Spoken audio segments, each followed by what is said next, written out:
बाबा जी की प्यारी सास संगत जी, राधा स्वामी जी।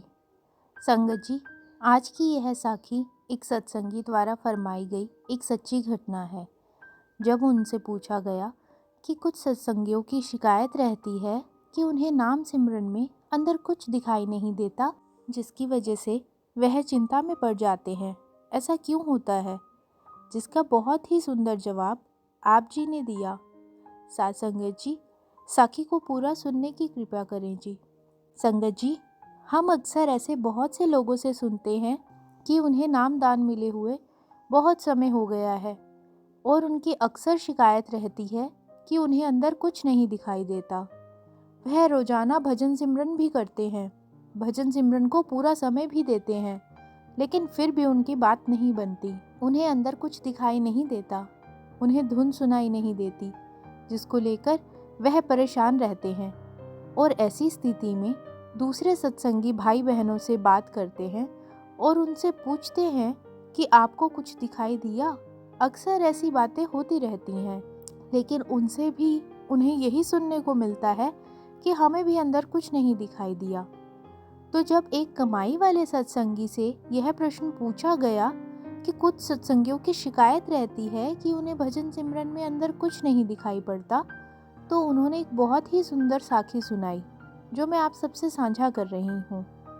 संगत जी, उन्होंने फरमाया कि एक अभ्यासी था जिसको नामदान मिला हुआ था, जो कि अपने सद्गुरु की सेवा में लीन रहता था, उनके हुक्म में रहता था। वह अपने सद्गुरु की सेवा में कोई भी कमी नहीं छोड़ता था। वह भी चाहता था कि मुझे भी उस कुल मालिक को देखना है, मुझे भी अंदर देखना है कि अंदर क्या है। यही बात उसने बहुत बार अपने गुरु से पूछी थी कि मुझे जानना है कि अंदर क्या है। वह रोजाना जितना समय बताया जाता है उतना समय भजन सिमरन को देता था, लेकिन उसकी भी यही शिकायत थी कि उसे अंदर कुछ नहीं दिखाई दिया और नामदान लिए बहुत समय हो गया था। तो एक दिन वह अपने गुरु से कहता है कि आप कहते हैं कि अंदर बहुत ही आनंद है, सुख है, महा आनंद है, इसलिए मेरी रुचि और भी बढ़ गई है कि मैं देखूं अंदर क्या है। लेकिन मैं जितनी बार भी कोशिश करता हूँ, नाम सिमरन करता हूँ, कोई बात नहीं बनती, मन टिकता नहीं है। जब भी नाम सिमरन करने लगता हूँ, तरह तरह के ख्याल मन में आने लगते हैं, मन भटकता रहता है। जब मैं नाम सिमरन कर रहा होता हूँ, मेरा शरीर तो वहीं होता है, लेकिन मेरा मन कहीं और होता है, ध्यान लगता ही नहीं। इसी बात को लेकर मैं बहुत परेशान रहता हूँ और इसलिए मुझे जानना है कि अंदर क्या है। आप क्यों इस चीज़ पर जोर देते हैं कि अंदर जाओ? जो भी है अंदर ही है। उसने कहा, मुझे तो बहुत देर हो गई नामदान लिए हुए, लेकिन आज तक मुझे अंदर कुछ दिखाई नहीं दिया। यह बातें वह अपने गुरु से करता, लेकिन हर बार उसे उसका जवाब नहीं मिलता, क्योंकि साथ संगत जी, जो भी अंदर है, जो भी नाम सिमरन का रस है, वह बातों में बताया नहीं जा सकता, उसको शब्दों में कहा नहीं जा सकता। लेकिन फिर भी जिसने अंदर जाकर देखा होता है, वह कहने की कोशिश करते हैं, लेकिन वो दूसरों को समझा नहीं पाते, क्योंकि उसे शब्दों में कहा नहीं जा सकता। तो ऐसे ही गुरु के लिए भी यह कहना मुश्किल होता है। इसलिए तो वह कहते हैं, खुद जाओ, खुद देखो, अनुभव करो, तभी हम समझ पाएंगे कि वह रस क्या है। क्योंकि जब तक हम खुद उस नाम के रस को चखेंगे नहीं, तब तक उस रस का स्वाद हमें पता नहीं चलेगा। उदाहरण के तौर पर कह दिया जाए कि यह मिठाई दुनिया की सबसे उत्तम मिठाई है, इससे ऊपर और कोई नहीं है, लेकिन जब तक हम उसे चखेंगे नहीं, तब तक हमें पता कैसे चलेगा कि यह सबसे उत्तम है? पता तो तभी चलेगा जब हम उसे चखेंगे, उसके रस को महसूस करेंगे। इसलिए जो पूर्ण संत महात्मा होते हैं, वह जीवों को खुद प्रेरित करते हैं कि नाम सिमरन करो, अंदर जाओ, खुद देखो, खुद चखो। साथ संगत जी, उसके बार बार प्रश्न पूछने पर उसे उसके प्रश्न का जवाब नहीं मिलता। तो एक दिन उसने ठान लिया कि उसे सद्गुरु से पूछना ही है कि अंदर क्या है। तो उस दिन उसने फिर वही प्रश्न सद्गुरु के आगे रख दिया और उस दिन वह जिद करने लगा कि आज मुझे जानना ही है। उस दिन सद्गुरु भी अपनी मौज में थे।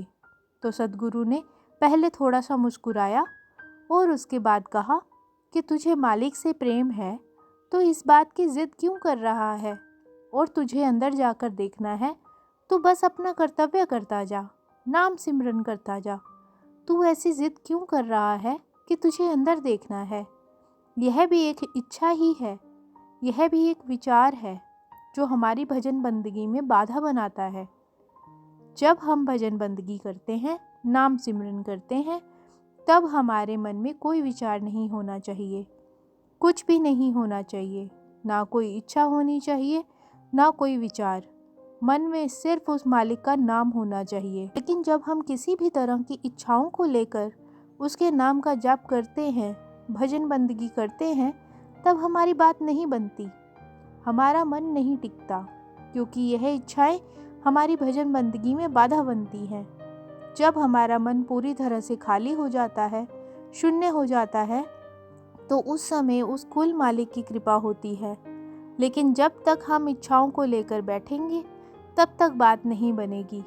जिस दिन इच्छाएं खत्म हो जाएंगी, विचार खत्म हो जाएंगे, उसी दिन उस कुल मालिक की कृपा हो जाएगी, उसी दिन आत्मज्ञान प्राप्त हो जाएगा। हमें मालिक से प्रेम होना चाहिए, उसके नाम से प्रेम होना चाहिए। हमारे अंदर इच्छाएं नहीं होनी चाहिए। यह भी एक इच्छा है कि हमें अंदर देखना है, तो यह हमारी भजन बंदगी में बाधा बनता है। जिस दिन हम सच्चे मन से उसके नाम का सिमरन करेंगे, उसकी याद में बैठेंगे, उसके प्रेम में आकर हम उसका नाम सिमरन करेंगे, उस दिन उसकी कृपा होगी।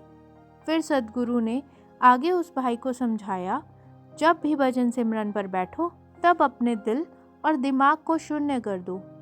उस समय ना खाने की इच्छा होनी चाहिए, ना पीने की, और ना ही किसी चीज़ को देखने या पाने की इच्छा।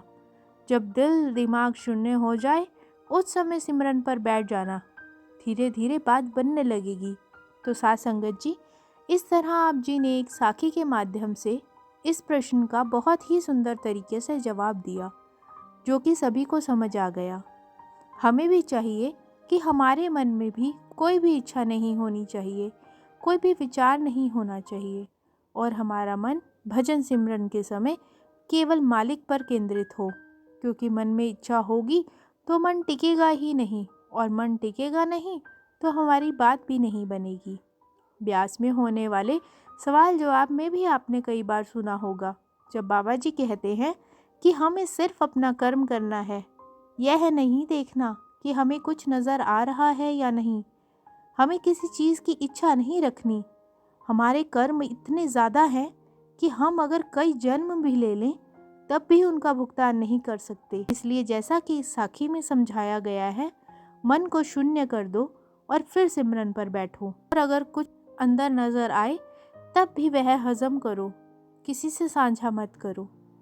साथ संगत जी, आपको यह साखी अच्छी लगी हो तो कमेंट बॉक्स में राधा स्वामी जी जरूर लिखना। वीडियो को लाइक, शेयर और चैनल को सब्सक्राइब ज़रूर करना जी। राधा स्वामी जी।